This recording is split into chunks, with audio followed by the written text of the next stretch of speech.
Zimbabwe's path to economic stability, the challenge of adopting ZiG as sole currency. Zimbabwe's economic landscape is facing a significant watershed moment with the potential adoption of its own sole currency, the Zimbabwe gold. Finance Minister Mthuli Ncube recently emphasized the complexity of this transition, underscoring the necessity for the nation to address several critical financial challenges before successfully implementing the ZiG as the only legal tender.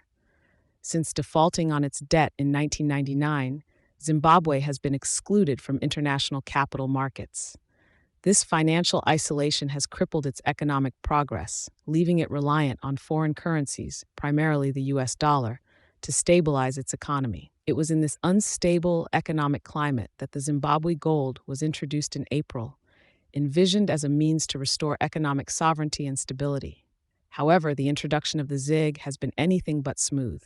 Following its debut, the currency experienced a massive devaluation of 43% in September.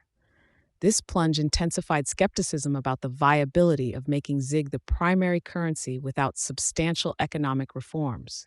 Critics and economic analysts alike have echoed concerns that premature discontinuation of the multi-currency regime could lead to additional economic distress.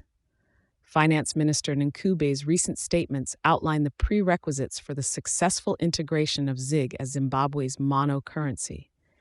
Central among these is the need for Zimbabwe to access new credit lines, which would bolster the nation's reserve position, a crucial factor in maintaining the health of a sole currency system.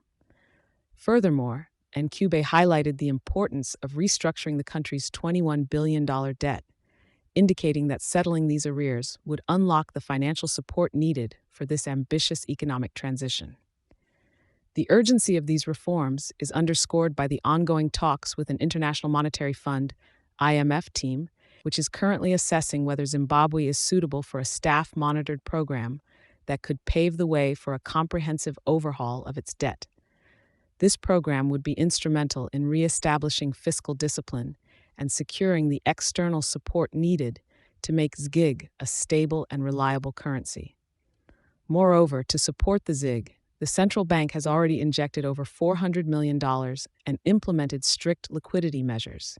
These actions reflect the substantial efforts required to manage the currency's value against market pressures and speculative attacks. As Zimbabwe navigates this critical moment, the stakes are high.